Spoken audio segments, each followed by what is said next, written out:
যারা যোগ্য ক্রিকেট বোর্ডকে রিপ্রেজেন্ট করার জন্য বা ওটা জেলা থেকে হোক বিভাগ থেকে হোক, যাদের বেসিক ক্রিকেটিং আইডিয়াস আছে, যাদের একটা স্বপ্ন আছে যে আমি বাংলাদেশ ক্রিকেটকে এই জায়গায় নিয়ে যেতে চাই, আমি এটাই রিকোয়েস্ট করবো যে তাদেরকেই সিলেক্ট করা হোক। বাংলাদেশ জিতলো, হারলো, ভালো খেললো, খারাপ খেললো, আমরা সবসময় এই জিনিসটা নিয়ে ভাবি। বাট প্রত্যেকটা জিতা হারা, ভালো খেলা খারাপ খেলার সাথে অনেক কিছু জড়িত থাকে। জড়িত থাকে কি, ফর এক্সাম্পল আমি ক্রিকেট বোর্ডে কারা আমাদের পলিসি মেকার, কারা আমাদের ডিসিশন মেকার, কারা আমাদেরকে রিপ্রেজেন্ট করছে, কারা যে বোর্ড ডিরেক্টররা তাদের স্বপ্ন কি আমাদেরকে নিয়ে, তাদের ক্রিকেটিং আন্ডারস্ট্যান্ডিং কি আমাদেরকে নিয়ে, এগুলো প্রত্যেকটা জিনিস জড়িত থাকে বাংলাদেশ ভালো খেলা জিতা ভালো না খেলা সব কিছু নিয়ে। তো যদি আজকে জেলার বিভাগের একটা এত সুন্দর প্রোগ্রাম, আমি ছোট হয়ে আপনাদেরকে একটা জিনিস রিকোয়েস্ট করব যে যারা যোগ্য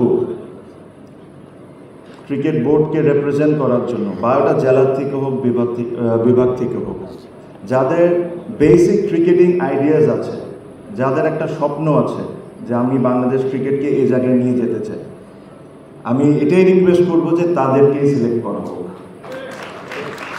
বিকজ অতীতে আমরা অনেকবারই দেখেছি যে যখন জেলা বা বিভাগ থেকে আসেন তখন তারা জেলার বিভাগের থাকেন, ঠিক যখন ওনারা ক্রিকেট বোর্ডের ডিরেক্টর হন তখন ওনারা ক্রিকেট বোর্ড ডিরেক্টর হয়ে যান, জেলা বিভাগকে ভুলে যান।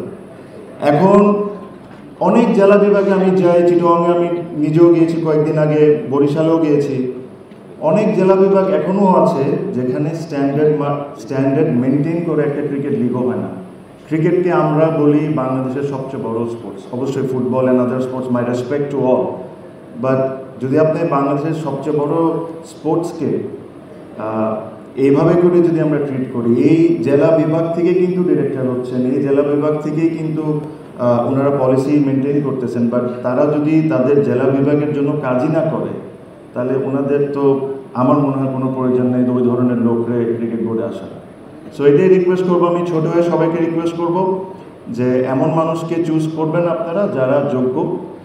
আর লাস্টলি আমি এই কথাটাই বলে শেষ করব যে যদি আসলে আমাদের স্পোর্টসে কোনো কিছু ডিফারেন্স করতে হয় তাহলে আমাদের চিন্তায় ডিফারেন্স করতে হবে আর আমাদের ডিসিশন মেকিংয়ে ডিফারেন্স করতে হবে। Thank you so much.